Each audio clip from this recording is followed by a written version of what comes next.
கர்த்தருடைய பரிசுத்த நாமத்திற்கு மகிமையும் கனமும் உண்டாவதாக. இந்த நாட்களிலும் கர்த்தர் உங்களை ஆசீர்வதிப்பாராக.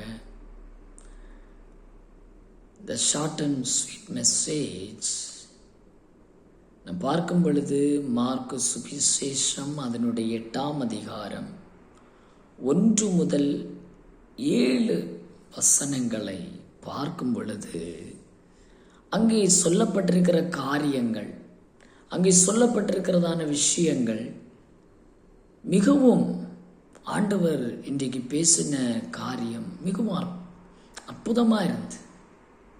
என்னென்று சொல்லி பார்த்தால், அவர் நமக்காக பரிதபிக்கிறார் என்கிற ஒரு வசனத்தை என்னால் அங்கே கண்டுகொள்ள முடிந்தது. அந்த நாளில் ஜனங்களுக்காக பரிதபிக்கிறேன், இவர்கள் இப்பொழுது என்னிடத்தில் தங்கியிருந்த 3 நாளாய் சாப்பிட ஒன்றும் இல்லாது இருக்கிறார்கள். அப்போ நமக்காக இயேசு என்ன செய்கிறார்? பரிதபிக்கிறார். ஜனங்களுக்காக பரிதபிக்கிற ஒரு ஆண்டவர். என்னன்னு சொன்னா, திரளான ஜனங்கள் கூடி வந்திருக்கையில் அவருடைய உபதேசங்களை அங்கே பறைசாற்றுகிறார். அந்த உபதேசங்களை பறைசாற்றும் பொழுது கேட்டுக்கொண்டிருந்த ஜனங்கள் நாட்கள் போகிறது தெரியாமல் அவருடைய சமூகத்தில் இருந்தார்கள். அப்பொழுது 3 நாள் ஆனதை இயேசு அறிந்து இந்த ஜனங்களுக்காக பரிதபிக்கிறேன் என்றார். ஓகே, நல்லா புரிஞ்சுக்கணும். ஜனங்களுக்காக நான் என்ன செய்கிறேன்? பரிந்தபிக்கிறேன். அவர் நமக்காக பரிந்தபிக்கிற ஒரு ஆண்டவர் இருக்கிறார். நாம் அநேக நேரங்களிலே கலங்குகிறது உண்டு. எனக்காக யாரும் பரிதபிக்க இல்லையே, என்னுடைய சூழ்நிலைகளை பார்க்க யாருமே இல்லையே, என்னுடைய சூழ்நிலைகளிலே உதவி செய்ய யாருமே இல்லை என்று சொல்லி அநேக கலங்கி போகிறது உண்டு. அப்படி கலங்குகிற தெய்வ பிள்ளைகளுக்கு கர்த்தர் என்ன சொல்றேன்னா, நான் உனக்காக பரிந்தபிக்கிறேன். நமக்காக பரிந்தபிக்கிற ஒரு தேவன் இருக்கிறார். நாம் ஆராதிக்கிற ஆண்டவர் நமக்காக பரிந்தபிக்கிறார். நம்முடைய சூழ்நிலைகளை பார்த்து அவர் பரிந்தபிக்கிறார். அல்லேலூயா. ஐயோ, மனுஷன் பரிதபிக்கண்டா. மனுஷன் நம்மளை குறித்து நம்முடைய சூழ்நிலைகளை பார்த்து ஒன்றும் சொல்ல வேண்டாம். ஏன் என்று சொன்னால், இந்த வசனத்தை பார்த்த பொழுது, இந்த வசனத்தை படித்த பொழுது எனக்குள்ளே கர்த்தர் பேசின ஒரு வார்த்தை, நான் உன்னுடைய சூழ்நிலைகளை பார்த்து பரிதபிக்கிறேன். நான் உன்னுடைய பிரச்சனைகளை பார்த்து பரிதபிக்கிறேன். உன்னுடைய பிரயாசங்களை நான் அறிகிறேன். நீ கடந்து போகிற சூழ்நிலைகள், நீ தினமும் மேற்கொண்டு இருக்கிற ஒவ்வொரு பாடுகளையும் நான் பார்த்து பரிதபிக்கிறேன். அல்லேலூயா. அவன் நம்முடைய முதல்ல நான் சொன்னேன், என்னுடைய சூழ்நிலைகளை பார்த்து பரிதபிக்கிறான். அவன் என்னுடைய சூழ்நிலைகளை பார்க்கிறான். நாம் போய்கொண்டிருக்கிற பிரச்சனைகளை பார்க்கிறார். நாம் போய்கொண்டிருக்கிறதான சிச்சுவேஷன்களை அவர் பார்க்கிறார். அப்ப நாம ஒருபோதும் கலங்கி போக வேண்டாம். என்னுடைய பிரச்சனைகளை யார் பார்க்கிறா? என்னுடைய சூழ்நிலைகளை யார் பார்க்கிறா? என்னுடைய பிரஜேசந்திகளை யார் பார்க்கிறா? நான் கடந்து போகிற சூழ்நிலைகளின் நடுவில் காணப்படுகிற ஒவ்வொரு தடைகளையும் யார் பார்க்கிறார் என்று சொல்லி நாம் ஒருபோதும் கலங்கி போக வேண்டாம். அதற்காக தான் இந்த வேதம் சொல்லுது, நான் உன்னுடைய பிரச்சனைகளை பார்த்து பரிதபிக்கிறேன். அல்லேலூயா. என்னுடைய சூழ்நிலைகளை பார்த்து பரிதபிக்கிற ஒரு ஆண்டவர் எனக்கு இருக்கிறார். நான் ஆராதிக்கிற தேவன் நான் போகிற பாதையை அவர் அறிகிறார். அவருக்கு மறைவானது ஒன்றும் இல்லை. நான் போகிற என்னுடைய பிரச்சனைகள், என்னுடைய பாடுகள், என்னுடைய கலக்கங்கள், என்னுடைய கண்ணீர்கள், என்னுடைய புலம்பல்கள் எல்லாவற்றையும் யார் பார்க்கிறா? கர்த்தர் பார்க்கிறார். அப்ப நம்முடைய சூழ்நிலைகளை யார் பார்க்கிறா? கர்த்தர் பார்க்கிறார். அதனால நீங்க யாரும் பார்க்கல, என்னுடைய பிரச்சனைகளை பார்க்க யாரும் இல்லைன்னு சொல்லி என்ன செஞ்சிடக்கூடாது? கலங்கி போயிடக்கூடாது. ஆமென். இரண்டாவது அவர் சொல்றாரு, நாம் அவரிடத்தில் தங்கி இருக்கிறதை அவர் பார்க்கிறார்.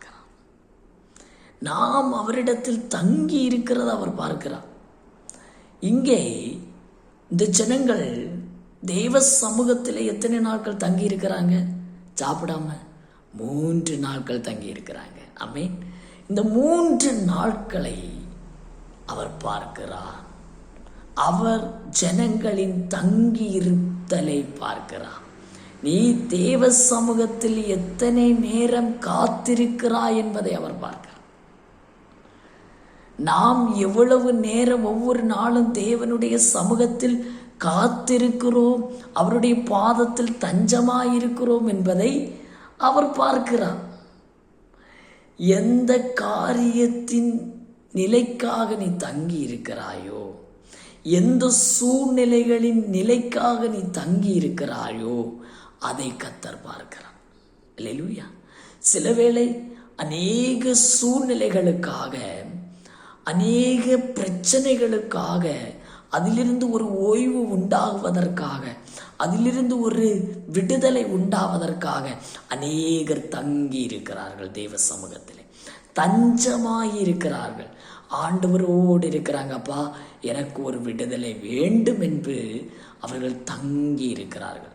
அந்த தங்குதலுக்கு கர்த்தர் மறு உத்தரவை கொடுக்கிற ஆண்டவர்.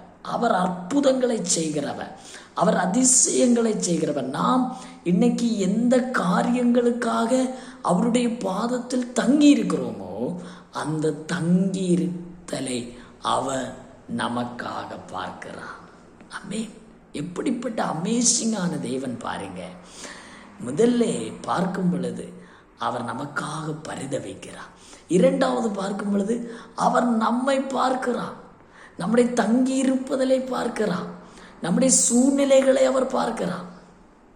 எதற்காக தங்கி இருக்கிறோம்? தெய்வ சமூகத்தில் எதற்காக இருக்கிறோம்? எதற்காக நம்மை ஒடுக்கி இருக்கிறோம்? எந்த தேவைக்காக நாம் கர்த்தரை எதிர்பார்த்து கொண்டிருக்கிறோம் என்பதை கர்த்தர் பார்க்கிறார். அந்த எதிர்பார்ப்பதை பார்க்கிறது மாத்திரமல்ல, அதற்காக வழியை உண்டு பண்ணுகிற நம் பரம தகப்பனவன். அதற்காக ஒரு வழி உண்டு பண்ணுகிறவன், அதற்காக நன்மை செய்கிறவன்.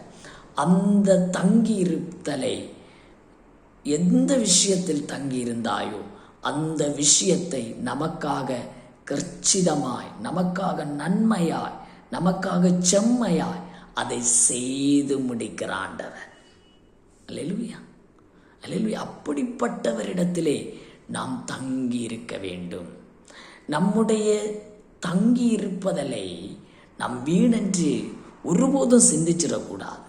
ஐயா, அநேகர் சொல்றது கேட்டிருக்கேன். நான் அநேக நாட்கள் ஆயிடுச்சு தெய்வ சமூகத்தில் தங்கி இருந்து, ஒரு நன்மையும் கண்டடையல்ல. ஐயா, நம் தங்கியிருத்தலை கண்டடைகிற கர்த்தர், நம்முடைய தங்கியிருத்தலை பார்க்கிற கர்த்தர். பாருங்க, இந்த ஜனங்கள் தங்கி இருக்கிறாங்க. அவர் சொல்றாரு, இவர்கள் பல தூர மயிலிலிருந்து கடந்து வந்தவர்கள். இவர்களை நான் வெறுதே அனுப்பிவிட்டா இவர்கள் என்ன செஞ்சிருவாங்க? சோர்ந்து போயிடுவாங்க. இவங்க என்ன செஞ்சிருவாங்க? இவங்க சோர்ந்து போயிடுவாங்க. அப்போ அநேக நாட்கள் தங்கி இருக்கிற நாம், அவர் நம்முடைய தங்கியிருத்தலை பார்க்காத போயிருந்தா நம்ம என்ன செஞ்சிருவோம்? வழியில சோர்ந்து போயிடுவோம், வாழ்க்கையின் வழியில சோர்ந்து போயிடுவோம், கர்த்தரை பார்க்கறதுல சோர்ந்து போயிடுவோம். அப்போ அதனால கர்த்தர் நம்மை சோர்ந்து போக ஒருபோதும் விட மாட்டான். நம்முடைய ஆவிக்குரிய பாதையை சோர்ந்து போக விட மாட்டான். நாம் கிறிஸ்துவோடு போகிற பயணத்தை சோர்ந்து போக விட மாட்டான். அதிலிருந்து பெரிய காரியங்களை செய்கிற ஆண்டவர் அவர். அல்லேலூயா, அல்லேலூயா. எனக்கு அன்பான தெய்வ பிள்ளைகளே, நம்முடைய தங்கி இருத்தல், நாம் எதற்காக தங்கி இருக்கிறோமோ அந்த காரியத்திலே கர்த்தர் பெரிய காரியங்களை செய்கிற ஆண்டவர். நம்மை சோர்ந்து போக விட மாட்டான். இன்னைக்கு அநேக சோர்ந்து போய் இருக்கிறீங்களா? கலங்காதீங்க, சோர்ந்து போகாதீங்க. நம்முடைய கர்த்தர் நம்மை சோர்ந்து போக விட மாட்டான். ஆமென். எத்தனை பேர் நம்புறீங்க? ஐயா, என் கர்த்தர் என்னை சோர்ந்து போக விட மாட்டா. சில பாடுகள் எனக்கு அனுமதித்தா, நான் காத்திருக்கிறது சில வேளை தாமதமாய் கொண்டிருந்தாலும் என் கர்த்தர் எனக்காக பெரிய காரியத்தை செய்வார் என்கிற நம்பிக்கையும் விசுவாசமும் அர்ப்பணிக்கும் இருந்தால் போதும், அவர் நமக்காக பெரிய காரியங்களை செய்வதற்கு வல்லவராக இருக்கிறார். சில காத்திருப்புகள், சில எதிர்பார்ப்புகள் காலதாமதமானதை பார்த்து நம்முடைய ஆவிக்குரிய பாதைகள் என்ன செஞ்சிருக்கு? சோர்ந்து போயிருக்கு, சோர்ந்து போயிருக்கு. இந்த சோர்வு தேவனை விட்டு நம்ம என்ன செஞ்சிருது? பிரித்து விடுது. தேவனோடு உறவாட முடியலை. என்ன நம்முடைய சோர்வு? ஐயோ, இந்த தாமதத்தினால நான் சோர்ந்து போயிருக்கேன். ஆனால் ஆண்டவர் சொல்றாரு, நான் இவர்கள் வெகு காலமாய் சோர்ந்து இருக்கிறதை பார்த்து நான் இவர்களை நினையாதிருப்பதில்லை, இவர்களை நினைப்பேன். இவர்களுடைய சூழ்நிலைகளை நான் நினைப்பேன். நம்முடைய சோர்ந்திருப்புதலை கர்த்தர் மாற்றப் போகிறார். நம்முடைய சோர்ந்திருக்குதலை கர்த்தர் மாற்றப் போகிறார். எந்த விஷயத்தில் நீ சோர்ந்திருக்கிறாயோ அதான் ஜனங்களை பார்த்து சொல்றா, இவங்களை நான் விரதை விட்டுட்டேன்னா இவங்க வழி அருகே என்ன செஞ்சிருவாங்க? சோர்ந்து போயிடுவாங்க. இன்னைக்கு உன்னுடைய சோர்வை கர்த்தர் மாற்றப் போகிறார். அல்லேலூயா. நம்முடைய சோர்வு நிலைகளை கர்த்தர் மாற்றி பெரிய காரியங்களை செய்ய போகிறார். பாருங்க, நான் சோர்ந்து போக விட மாட்டேன். அவங்களை என்ன செய்ய மாட்டேன்? சோர்ந்து போக விட மாட்டேன். சில வேளை நம்ம போய்கொண்டிருக்கிற பாதையும் வனாந்திர பாதையா இருக்கலாம். ஐயா, இங்க பாருங்க, இந்த ஜனங்கள் எங்க இருந்தாங்க? வனாந்திரத்தில் இருந்தாங்க. They cannot able to move on and not able to find any food there because there is the wilderness. Wilderness has such things is not available there. நல்லா கவனிக்கணும். அந்த இடத்துல பார்க்கும் பொழுது அங்கே ஒன்றும் இருக்காது. என்று சொன்னால் அது ஒரு வனாந்திரமான பகுதி. அந்த வனாந்திர பகுதியிலே ஜனங்கள் எங்கே இருந்தாங்க? தெய்வ சமூகத்தில் தஞ்சமாக இருந்தாங்க, தங்கி இருந்தாங்க. இந்த தங்குதலை கர்த்தர் கண்டு அவர்களின் மன விருப்பத்தின்படி அவர்களுக்கு அந்த வனாந்திரத்திலே அவர்களை ஆசீர்வதித்தார். அவர்கள் பசியை அவர் பூர்த்தி செய்தார். ஐயா, உன் தேவையா இருக்கலாம். ஆனா நீ சென்று கொண்டிருக்கிற பாதை வனாந்திரமா இருக்கலாம். கவலைப்பட வேண்டாம். வனாந்திரத்திலேயும் கர்த்தர் போஷிக்க வல்லவராய் இருக்கிறார் என்பதற்கு இது அடையாளம். வனாந்திரத்தின் பகுதியிலே என் தேவனால் போஷிக்க கூடும் என்பதற்கு இது அடையாளம். இந்த வசனம் அடையாளம். இந்த வனாந்திரத்தின் பாதையிலே ஜனங்களை போஷித்தார். அங்கே ஒரு சாப்பாடும் கிடைக்காது. ஆனால் அந்த ஜனங்களிடத்திலே 7 அப்பங்களும் சில சிறு மீன்களும் இருந்தது. அதை 4000 பேர்களுக்கு ஆசீர்வதித்து கொடுத்தார். அநேக சாப்பிட்டு எல்லாரும் சாப்பிட்டு என்ன செஞ்சாங்க? திருப்தியும் அடைந்தார்கள். மீதி கூட நிறையும் எடுத்தார்கள். எனக்கு அன்பான தெய்வ பிள்ளைகளை, இந்த வேதத்தை படித்தப்போ என்னுடைய சூழ்நிலைகளை அவர் பார்க்கிறார். என்னுடைய பிரச்சனைகளை எல்லாவற்றையும் அவர் பார்க்கிறார். ஒருவேளை நீங்கள் யாரும் பார்க்கலன்னு சொல்லலாம். ஐயா, நம்முடைய வனாந்திரத்தையும் அவர் பார்க்கிறார். ஒருவேளை நாம் போய் கொண்டிருக்கிற பாதை வனாந்திரமாக இருந்தாலும் அவர் நம்மை பார்க்கிறார்.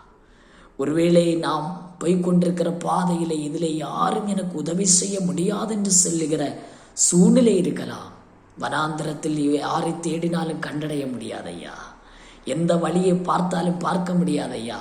வனாந்திரத்தை பார்த்தவர்களுக்கு தெரியும், அந்த வனாந்திரத்திலேயும் கர்த்தர் நமக்காக கிரியை செய்ய வல்லவராய் இருக்கிறார் என்பது அடையாளம், அடையாளத்தின் உண்மை. அல்லேலூயா. அப்போ நம்முடைய பாதை வனாந்திரமாக இருக்கலாம், நம்முடைய பிரச்சனைகள் ஒருவேளை பிரச்சனை பெரிதாக இருக்கலாம், எல்லாவற்றுக்கும் கர்த்தர் பெரியவராயிருக்கிறார். நம்முடைய காத்திருப்பு வீண் போகாது. அல்லேலூயா. கர்த்தர் மேல் விசுவாசமாயிருங்க. கர்த்தர் நமக்காக யாவையும் செய்து முடிப்பார். God bless you. ஆமென்.